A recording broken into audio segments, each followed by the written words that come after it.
paying attention. When you were a kid? When they was winning all the championships. So 2009? Yeah, around when Coach Saban got here, and they kind of went under the radar. And then when Coach Saban came, and he started winning championships, and I seen him play against Florida, because that was one of my favorite teams growing up, was Tim Tebow and that Florida team.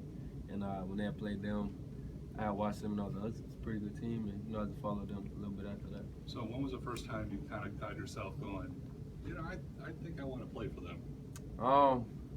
I don't know, because I'd probably say my sophomore year was really when I first actually believed that I could play here, and then they offered me, so it kind of became a reality. Initial impressions of the Washington receivers, especially Ross? Number 1 and number 8, probably some of the best receivers we're gonna face all season, and there are two. Well, number 1 is a smaller guy, quicker guy. Can make you miss in space. Is really versatile. Can run the ball in sweeps. He can catch the ball in open field and make you miss. And he can catch deep balls. So he's going to be a real challenge for us to stop. Number 8, like I said, he's a bigger guy, more physical guy. And we're just going to have to be physical back with him and play our game and just try and stop both of them. Their skill sets. Are they comparable to anybody that you guys have played this year? Number 1. I would say like number 81 we faced against Florida. He's probably bigger than him and maybe a little bit quicker in the open field, but they're kind of comparable receiver. How much do you pay attention to Pac-12 football? Do you see much of it during the season? I try and watch a lot of college football. So whatever's on TV, I usually put on and just watch, no matter who it is. I watch all the big like Stanford.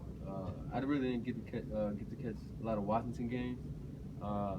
But I've seen a couple other Pac-12 games. Drawing late at night, is it a good thing to see? They're maybe the only thing on sometimes later on a Saturday night. Yeah, because they're a couple hours behind us, so just going on while I'm sitting in my room at whatever 11:30 at night, I'm just watching some of their games. Is there a different style between Pac-12 football and SEC football, or what do you notice about the differences? I wouldn't say there's a complete difference. It's football. Everybody plays football the same way. Tackle the guy with the ball and get in the end zone. But I wouldn't say maybe we're a little bit more physical. But out there they like to throw the ball a whole lot and kind of turn into a 7-on-7. But that's their style and we have our style. Speaking from Jake Browning. Say it again. The quarterback Jake Browning. Kind of he's a great quarterback. He gets the ball to his receivers very well. Gets the ball downfield and he's very accurate with his passes. And I feel like if we give him too much time, he could be a real challenge for us. What about him as an athlete, running the ball, scrambling or something? He's pretty athletic. I wouldn't consider him a dual threat, but he can make plays with his feet. How much have y'all focused on that USC game versus Washington in particular? Film say this week. That was actually the first game I had watched because it's the one game that they had lost, and so you always want to watch that game and see what USC was doing to kind of make them play off their game. And we're just watching the small things, details. Like they was being real physical with them, and they was just turning the ball over too. So it's something that we're gonna have to do against Washington. I know you're not safety, but what's the challenges of playing in the slot? Challenge of playing in the slot is one, you have a whole lot more field to cover, especially when you're playing like man-to-man and stuff like that. There's a whole lot of field to cover, and you usually have the smaller, faster guys. So when you're covering the slot receiver with all that field, it could be a real challenge. To seeing kind of how USC handled Washington, or how they played Washington at least, does that give you confidence? Knowing how y'all played USC at the beginning of the year. Well, USC is kind of a different team than what they were. Was it 13, 14 weeks ago? But they're still a good team. And like I said, we just got to learn from what they were doing against Washington and kind of try and do it over again.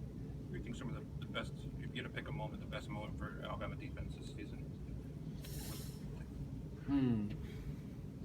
I don't know for real, because we had a lot of those touchdowns. Like John Allen running the one against Ole Miss, running that one back. That was pretty cool. And I guess you say Arkansas, we had a pretty good game, but definitely LSU I would say, when we shut them out, kept them to 0 points, and we all got Walter Camp. Defensive player of the week was the whole defense. That was pretty cool. Do you have a moment, like a play that you said, this is like play I could put on a Vine video to be like my representation of this? Maybe when John jumped over the dude against Texas A&M, he just smashed the quarterback, and then that would be it right there. You said you watched a lot of like 2009, 11, some of those defenses here. How would you compare this year's defense to some of those in the past? I'll compare the execution-wise and discipline-wise. You know, that's kind of what those years they prided themselves on, was execution and being disciplined and stopping the run and stopping the pass. And I feel like we're also doing that same thing, but we're probably a little bit more leaner and faster, so we're getting the ball a little bit quicker, getting to the quarterback quicker.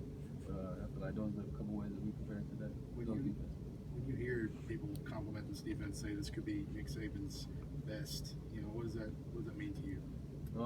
It's a compliment, but you know, it just makes us want to work even harder so that we can prove that we are the best that he's had. I know this is a little off the wall, but 6 former Alabama players made the Pro Bowl. Is there a kind of satisfaction, pride level? Well, maybe even talking to guys from other schools that are friends of yours, that little smack talk that the program's so good they sent 6 to the Pro Bowl? Was that the most at any school or This year, yeah. Yeah. I guess you could say it's a sense of pride because, you know, having other people in the NFL is kind of a pretty cool thing for us, and we get to look up to those guys and know that they're doing well. It's kind of a good thing for us too.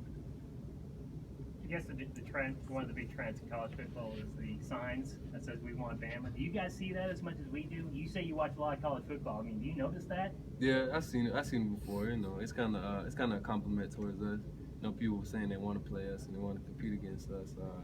But you know, I actually seen the one thing where the Washington coach, somebody has told him that one of his fans or whatever said that we want Bama. He was like, I ain't say that.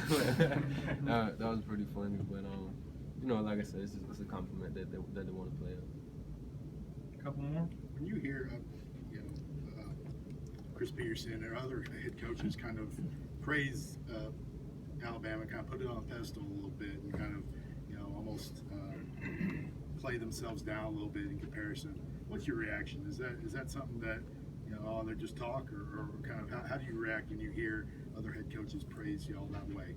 I try not to listen to it a whole lot because, like you said, they're just trying to make them seem like even more of an underdog, trying to get their players even more more motivated to win the game. They trying to get us to get more complacent. So, you know, I really try not to listen to any of that stuff. Is it hard to kind of block it out though, or is it just kind of the way it is? Just delete Twitter, delete Instagram, all off your phone. So that's about it. Anything else? You've done already. What does Anthony Averett bring to this defense really put on this season? You know, he kind of was the guy that surprised everybody when he won the starting job. But you know, he's worked really hard this off season, and he's been really consistent for us this whole season. You know, I think he has only a couple of receptions on him since the last couple of weeks, and like I said, he's been really consistent. Who's been the most impressive younger player, whether redshirt for a guy that maybe hasn't seen the field as much, but as you've seen him progress a lot throughout the year? Offense or Defense? Defense. Young guy. Where like even when you came back for bowl practice, you're like, wow, you know, he stepped up. I'll say Shaheem Carter. You know, he's supposed to have a bigger role this season, and he didn't kind of work out for him, but he didn't let it get to him. He's been working real hard this season. He's learning the playbook. He's getting better out there and competing every day. And like I said, he came back. Tony was actually hurt and wasn't practicing. He kind of stepped in, and he's been doing a real good job for it. Yeah, thank you. Thanks, Minkah.